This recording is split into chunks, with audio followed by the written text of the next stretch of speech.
Existe uma foto tirada 3 dias antes de tudo acontecer. 2 irmãs, braços entrelaçados, sorrindo na frente de uma praia que nenhuma delas conhecia até aquela semana. O sol atrás, o mar turquesa, a sensação de que a vida estava inteira na frente delas. A Camila tinha 26 anos, a Renata, 21. Quando a mãe delas postou essa foto no velório, ela escreveu uma única frase na legenda. Elas estavam tão felizes. E todo mundo que leu aquilo pensou a mesma coisa. Como uma pessoa que estava tão feliz pode morrer de um jeito que ninguém consegue explicar? Era julho de 2003. Camila e Renata Souza tinham planejado aquela viagem por quase 2 anos. Não era um destino luxuoso, não era o sonho impossível que aparece em revistas. Era o tipo de viagem que 2 irmãs do interior fazem depois de economizar durante muito tempo. 3 semanas. Tailândia, Camboja e de volta pela Tailândia. A última parada seria em Koh Tao, uma ilha pequena, cheia de mochileiros, praias bonitas, pousadas simples, mergulho e aquela sensação de que nada de ruim poderia acontecer ali. Elas chegaram numa quinta-feira à tarde. O hotel ficava numa rua estreita, a poucos minutos da praia. Era simples, paredes claras, móveis antigos, ventiladores de teto. Nada que chamasse atenção. Quando fizeram o check-in, foram recebidas pelo gerente, um homem chamado Sonchai, 50 e poucos anos, educado, discreto, do tipo que você esquece poucos minutos depois de conhecer. Ele pediu desculpas por um cheiro estranho no corredor. Disse que alguns quartos haviam passado por manutenção naquela semana. Camila mal prestou atenção. Renata fez uma piada. Os 3 sorriram e o assunto morreu ali. As 2 seguiram para o quarto 14. Naquela noite, Dona Irene recebeu uma mensagem da filha mais velha. Chegamos bem. O hotel é simples, mas tá ótimo. Tem 2 caras legais aqui na pousada. Acho que vamos sair para conhecer a praia mais tarde. Beijo. Foi a última mensagem. 5 dias depois, Dona Irene ligou para o hotel. Ninguém atendeu. Ligou novamente. Nada. Tentou uma terceira vez. Dessa vez, alguém atendeu. E o que ela ouviu do outro lado da linha foi algo que ela passaria os anos seguintes tentando entender. Para entender o que aconteceu, você precisa entender quem eram as 2. Camila era a mais velha, responsável, planejadora. Ela tinha um caderno físico com o roteiro de cada dia da viagem.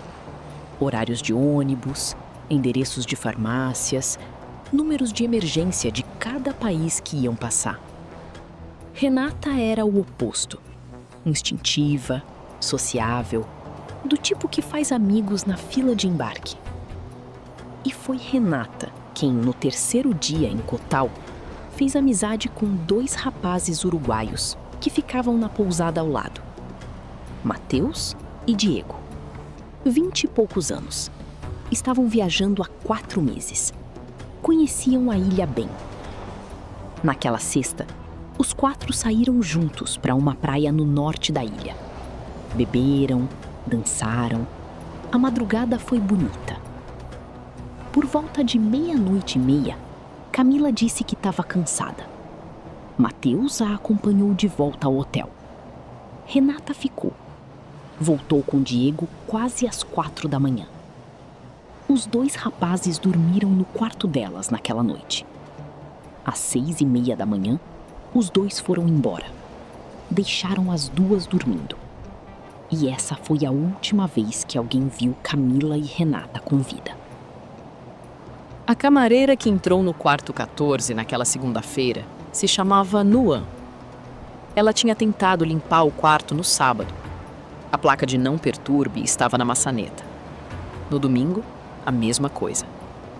Segunda-feira de manhã, sem a placa, ela bateu 3 vezes. Nenhuma resposta. Ela abriu com a chave master. O que ela encontrou dentro daquele quarto, ela descreveu assim anos depois, numa entrevista que nunca foi ao ar. Eu achei que elas estavam dormindo, mas o cheiro era diferente. As duas estavam deitadas, cada uma na sua cama, em posição normal, como se tivessem simplesmente adormecido, mas não acordavam. Havia vômito seco ao redor da cabeça das duas. E havia algo que chamou a atenção do primeiro policial que chegou, embora ele não soubesse o que fazer com aquela informação na hora. As duas tinham sangue seco nas gengivas e sob as unhas. O quarto não tinha sinal de invasão. A janela estava fechada por dentro. A porta trancada. Nenhuma pertença tinha sumido. Os celulares estavam na cômoda, as carteiras intactas. Não havia sinal de luta. Não havia sinal de nada. A polícia local chegou à conclusão em menos de 48 horas. Envenenamento alimentar ou bebida contaminada? A explicação fazia sentido superficialmente. A ilha tinha um problema conhecido com bebidas adulteradas vendidas em bares de praia. Xarope de tosse misturado com álcool, refrigerante, às vezes outras coisas. Os locais chamavam de mistura. Os turistas bebiam sem saber o que era. Mateus e Diego foram ouvidos. E os dois contaram que tinham ficado doentes também. 2 dias de mal-estar forte, vômito, dores. Isso pareceu fechar o caso. Toxicologia voltou com um resultado que confirma. Havia presença de DIT no organismo das duas. Um componente de repelente de insetos, tóxico em altas doses. A polícia determinou causa da morte: intoxicação acidental. Caso encerrado. Dona Irene recebeu os corpos das filhas 15 dias depois, com um papel dizendo que tinha sido um acidente. Ela não aceitou. Dona Irene Souza era professora aposentada. Não tinha dinheiro, não tinha influência, não tinha advogado famoso. O que ela tinha era uma convicção que se recusava a desaparecer. Alguma coisa estava errada. E quanto mais ela lia os documentos do caso, mais essa sensação crescia. Ela começou a ligar para todo mundo. Consulado, Itamaraty, jornais, delegacias, qualquer pessoa que pudesse ouvir. A maioria nunca retornava. Alguns diziam que ela precisava aceitar o acidente. Outros repetiam o laudo oficial como se aquilo encerrasse qualquer discussão. Houve até quem sugerisse que ela estava procurando culpados porque não conseguia lidar com o luto. Mas Dona Irene não conseguia esquecer uma coisa. As 2 filhas tinham morrido juntas, no mesmo quarto, na mesma noite. E ninguém conseguia explicar por quê. Durante meses, ela ouviu a mesma frase: foi um acidente. Até conhecer uma pessoa que respondeu algo diferente. A legista se chamava Doutora Fernanda Cristóvão, especialista em toxicologia forense. 42 anos. Mais de 15 anos investigando mortes por substâncias químicas. Ela recebeu os laudos, leu tudo. Depois, releu. E então disse uma frase que mudaria completamente aquela história. O DIT está aqui, mas não em quantidade suficiente para matar 2 pessoas saudáveis. Foi a primeira vez em meses que alguém disse a Dona Irene que ela talvez estivesse certa. Doutora Fernanda começou a pesquisar mortes parecidas. E foi aí que a coisa ficou perturbadora. Entre 1999 e 2004, pelo menos 16 turistas morreram em circunstâncias idênticas em ilhas turísticas tailandesas. Dormindo, sem sinal de violência, vômito, às vezes sangue nas mucosas. E em todos os casos, a toxicologia local voltava com algo vago. Bebida, comida, acidente. 16 pessoas. Em quartos de hotel diferentes. Em ilhas diferentes. Mas com um padrão. Todos morreram nos primeiros dias após o check-in. Todos morreram dormindo. E em todos os casos, os quartos tinham sido reformados ou tratados pouco antes da chegada dos hóspedes. Doutora Fernanda ficou olhando para esse padrão por 3 dias. E então ela ligou para Dona Irene. Eu acho que eu sei o que matou suas filhas.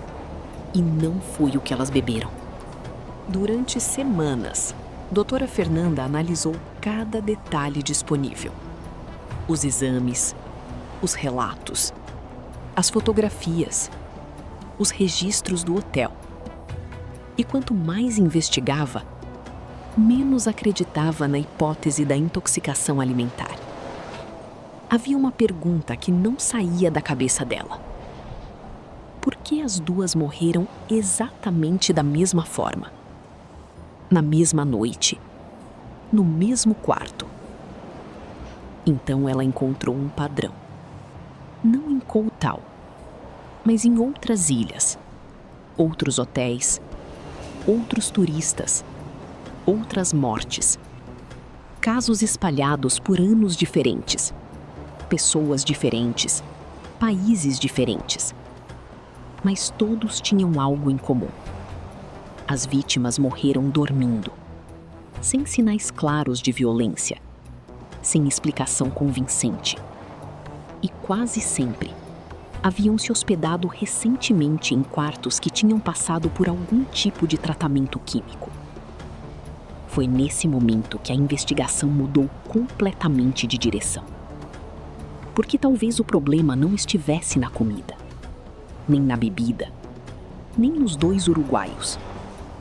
Talvez o problema estivesse no próprio quarto, nas paredes, nos colchões, nos lençóis, no ar que elas respiraram durante toda aquela noite.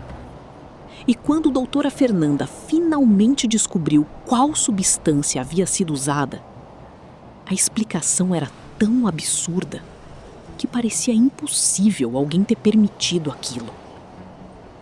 A resposta estava mais perto do que qualquer pessoa imaginava. E o mais perturbador é que ela esteve visível desde o primeiro dia. Dona Irene tinha guardado todas as fotografias enviadas pelas filhas durante a viagem. Centenas delas. Praias, restaurantes, passeios, selfies. Uma dessas fotos mostrava o quarto 14. Renata tinha enviado a imagem apenas para mostrar à mãe onde estavam hospedadas. Nada especial. 2 camas, uma janela, uma cômoda, um banheiro ao fundo. Doutora Fernanda analisava a fotografia quando algo chamou sua atenção. Não era o quarto, não era a cama, não era a janela. Era um pequeno pedaço de papel preso na porta do banheiro. Tão pequeno que ninguém havia reparado antes. Ela ampliou a imagem. Depois ampliou novamente. E pediu uma tradução oficial. Quando a resposta chegou, ela ficou em silêncio. O aviso dizia: quarto tratado. Ventile antes de usar. A mensagem estava ali desde o começo. Na fotografia, na porta, diante dos olhos de todo mundo. Ninguém perguntou o que significava. Ninguém traduziu. Ninguém percebeu que aquela pequena placa era a chave para entender a morte de Camila e Renata. Sonchai foi interrogado. Disse que não sabia que as hóspedes tinham chegado tão cedo. Disse que achava que o quarto tinha sido ventilado o suficiente. Disse que foi um acidente. A justiça tailandesa abriu um inquérito e fechou 6 meses depois, sem indiciamento. A família de Camila e Renata nunca recebeu uma explicação formal. Nunca recebeu um pedido de desculpa. Sonchai continuou operando a pousada por mais 4 anos. O quarto 14 continuou sendo alugado. Dona Irene ainda tem aquela foto. As 2 irmãs, braços entrelaçados, na frente do mar. Ela diz que olha para a foto toda manhã. Não de tristeza. Ela diz que olha porque quer lembrar que elas estavam bem, que elas não sofreram, que elas foram dormir felizes. O problema, ela disse uma vez, é que ninguém deveria morrer dormindo num lugar que foi feito para descansar. Esse caso nunca foi encerrado de verdade. Não para ela. E talvez não devesse ser para nenhum de nós. Porque a pergunta que fica não é quem matou Camila e Renata. A pergunta que fica é: quantos quartos como esse ainda existem? E quantas famílias ainda estão esperando uma resposta que nunca vai chegar? Durante anos, a resposta esteve ali, escondida à vista de todos. Uma foto, um detalhe, uma pista que ninguém percebeu. E talvez seja isso que torna algumas histórias tão perturbadoras. Não é o que aconteceu, é o fato de que a verdade estava lá o tempo todo. Se você gosta de mistérios assim, histórias de desaparecimentos, segredos e investigações que pareciam impossíveis de resolver, inscreva-se no canal, porque a próxima história já está esperando. Cicatrizes que ninguém vê. Algumas verdades demoram anos para aparecer. Outras passam a vida inteira escondidas, diante dos nossos olhos.